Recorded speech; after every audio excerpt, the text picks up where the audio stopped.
Hello friends, Tally Prime की series में आपका स्वागत है। पिछले सेशन में हमने देखा था किस प्रकार से हमने प्रीपेड और आउटस्टैंडिंग एक्सपेंसेस की एंट्रीज देखी थी, जो कि जनरल वाउचर के थ्रू हमने की थी। आइए इस सेशन में जानकारी लेंगे जनरल वाउचर को ही कंटिन्यू करते हुए एक्रूड और अर्नड इनकम के बारे में। सबसे पहले बात करते हैं एक्रूड इनकम क्या रहती है। जब भी हम अपने अकाउंट्स मैनेज करते हैं तो इस साल हमने जो भी इनकम कमाई है, अगर किसी कारण से वो रिसीव नहीं हुई है तो भी हमें उसकी एंट्री इसी साल के फाइनेंशियल रिकॉर्ड्स में करनी है। इसी इनकम को एक्रूड इनकम कहते हैं। जो इनकम हमने कमा तो ली है, यानी कि उसके लिए जो काम करना था वो तो हमने कर दिया है, लेकिन इस फाइनेंशियल ईयर के एंड तक हमें रिसीव नहीं हुई है। तो ऐसे केस में ये हमारी एक करंट एसेट्स के रूप में अवेलेबल हो जाती है हमारी बैलेंस शीट में। और क्योंकि फाइनेंशियल रिकॉर्ड्स को हमें प्रॉपर मैनेज करना है तो इस साल की इनकम हमें इसी साल के रिकॉर्ड्स में दिखानी है। तो उसके लिए हमारे पास ये इनकम ऐड ऑन होकर हमारे अकाउंट्स को प्रॉपर वे में अपने पूरे फाइनेंशियल रिकॉर्ड्स को प्रॉपर दिखाती है।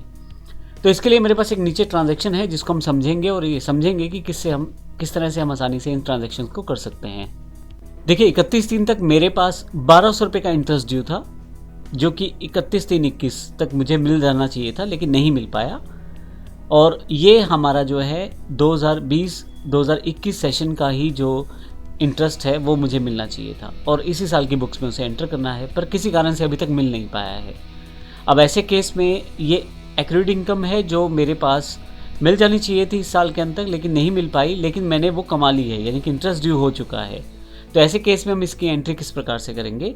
तो सबसे पहले इंपॉर्टेंट बात, ये हमें इंटरेस्ट रिसीव होना है, तो इंटरेस्ट हमारी इनकम रहेगी जो रिसीव होनी है, लेकिन क्योंकि इस साल के एंड तक हमें वो रिसीव नहीं हुई है, इसके लिए हम इसके लिए अलग से लेज़र बनाएंगे एक्रूड इंटरेस्ट के नाम से। तो आइए देखते हैं सबसे पहले इस लेज़र को कैसे बनाएंगे। गेटवे ऑफ टैली से क्रिएट पे आ जाएं आप, यहाँ से क्रिएट से लेज़र पे। यहाँ पे आप जो इनकम की लेज़र बनाना चाहते हैं, जैसे मैं एक्रूड इंटरेस्ट की बात कर लेता हूँ, मैंने इसकी लेज़र क्रिएट कर दी है। ये क्योंकि मुझे इनकम रिसीव नहीं हुई, मैंने कमा तो ली है, यानी कि मैंने अर्न कर ली है, लेकिन मुझे मिली नहीं है, तो ऐसे केस में मुझे इसको करंट एसेट दिखाना पड़ेगा। मेरे पास ये एसेट्स है जो विद इन अ ईयर मुझे वो मिल सकती है, तो इस तरह से मैं इसको एक एसेट ग्रुप में दिखा देता हूँ। तो मैं अभी यहाँ से अकाउंट क्रिएट करते हुए यस करते हुए नीचे आ जाता हूँ। इसी तरह से मेरे पास जो एक्चुअल में इस फाइनेंशियल ईयर में मुझे इंटरेस्ट में दिखाना है वो है मेरी इनकम, जो कि इंटरेस्ट के थ्रू ही है। तो मुझे क्रेडिट करने के लिए, उसको इनकम को क्रेडिट दिखाने के लिए अपने फाइनेंशियल रिकॉर्ड में मुझे इंटरेस्ट का एक अलग से अकाउंट चाहिए होगा जो मेरे पास मेरी इनकम को शो करेगा इन्हीं अकाउंट्स में। तो उसके लिए मैं इंटरेस्ट रिसीव का एक लेज़र बना लेता हूँ। अगर मैं आपको अल्टर में दिखाऊँ, यहाँ पे लेज़र्स जो पहले से बने हुए हैं, यहाँ पे इंटरेस्ट रिसीव का अभी कोई भी लेज़र नहीं है, क्योंकि इंटरेस्ट रिसीव मेरी इनकम है, तो मुझे वो लेज़र अलग से क्रिएट करना है। तो यहाँ पे मैं एक लेज़र क्रिएट कर लेता हूँ, इंटरेस्ट रिसीव्ड। और फाइनली ये जो रहेगा मेरा इनडायरेक्ट इनकम रहेगी, क्योंकि प्रॉफिट एंड लॉस की ये इनकम वाली आइटम है। तो मैं यहाँ एंटर कर देता हूँ। अभी बाकी चीज़ें नॉट एप्लीकेबल है, यहाँ से मैं यस कर देता हूँ। अब एक्चुअल एंट्री क्या रहेगी, आइए वापस चलते हैं यहाँ से और चलते हैं अपने वाउचर पे। तो यहाँ वाउचर पे एंटर कर देता हूँ मैं यहाँ, और यहाँ पे एक्रूड इंटरेस्ट अकाउंट जो है मेरे पास ये डेबिट होगा, क्योंकि ये मेरी एक करंट एसेट के रूप में इस साल के एडजस्टमेंट एंट्री के रूप में है। क्योंकि इनकम रिसीव नहीं हुई है, लेकिन मुझे वो इनकम शो करनी है अपने अकाउंट्स में, इसलिए मैंने इसकी एडजस्टमेंट के लिए एक्रूड इंटरेस्ट अकाउंट को बनाया है, जो कि मेरी करंट एसेट के रूप में बिहेव करेगा जब तक मेरी वो एंट्री सेटल नहीं होती। तो ऐसे केस में डेबिट है मेरे पास 1200 रुपये। अब देखेंगे एंट्री मैंने जो किया है 31 मार्च 22, यानी कि 21 और 22 के अकाउंट्स की बात करूँ तो 31 मार्च 22 को एंट्री है, क्योंकि साल के एंड तक मुझे रिसीव नहीं हुई, इसलिए मैं एडजस्टमेंट एंट्री पास कर रहा हूँ। और फाइनली जो क्रेडिट होगा वो इंटरेस्ट रिसीव अकाउंट होगा। तो इंटरेस्ट रिसीव मेरी इनकम है, तो इसलिए इसको क्रेडिट किया गया है। और फाइनली मैं अगर नरेशन देना चाहूँ तो नरेशन देने के बाद यहाँ से यस कर देता हूँ, तो ये मेरी एंट्री एक्सेप्ट हो जाती है। मैं वापस आ जाता हूँ यहाँ से। अब अगर बैलेंस शीट पे आपको शो किया जाए यहाँ से करंट एसेट में, तो आप देखेंगे कि यहाँ पे एक्रूड इंटरेस्ट 1200 रुपये है। ये 1200 रुपये हमारा एक करंट एसेट है, जो कि विद इन अ ईयर हमारे पास कैश में कन्वर्ट हो सकता है या बैंक में कन्वर्ट हो सकता है, मतलब हमें वो पैसा हमें मिल सकता है 1200 रुपये। मैं वापस आ जाता हूँ यहाँ से। और अगर आप प्रॉफिट एंड लॉस को देखें तो यहाँ इनडायरेक्ट इनकम्स में आप देखेंगे इंटरेस्ट रिसीव 1200 रुपये। तो इस साल की जो इनकम होनी चाहिए थी वो मेरे पास यहाँ एडिट है। तो इस एंट्री का बेनिफिट ये हुआ, इस साल के जो 1200 रुपये हैं वो इसी साल के अकाउंट्स में ही दिखाए गए हैं।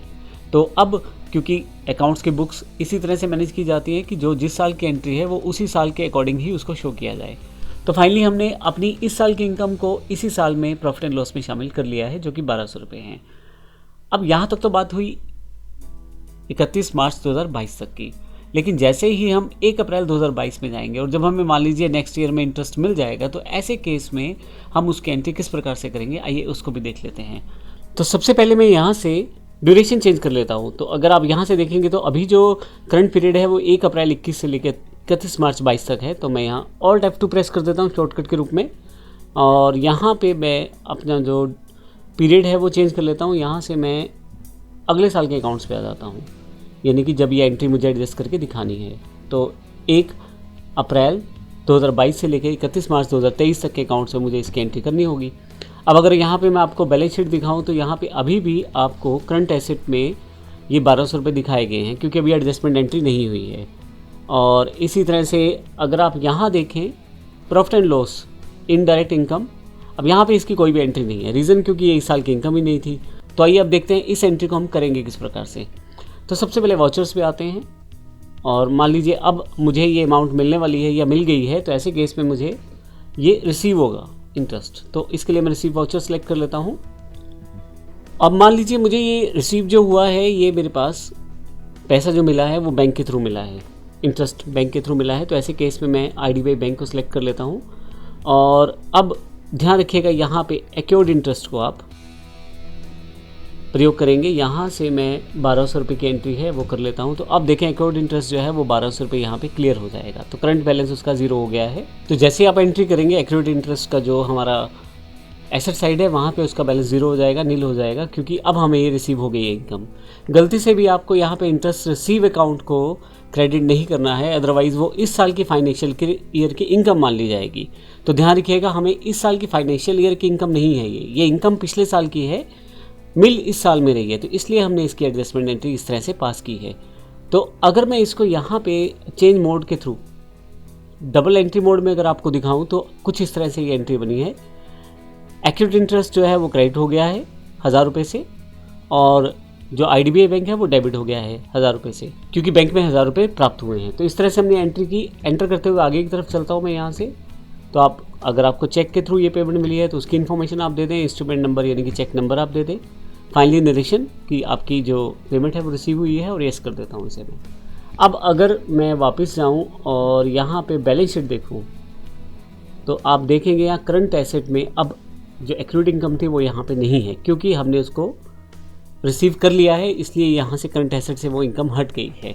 और इसी तरह से यदि आप बैलेंस शीट के बाद प्रॉफिट एंड लॉस में जाएं और यहाँ देखें इनडायरेक्ट इनकम में, तो किसी भी तरह की रिसीविंग नहीं है इस साल की इनकम के अकॉर्डिंग, क्योंकि ये जो इंटरेस्ट था ये पिछले साल का था, इस साल का इंटरेस्ट ये नहीं था।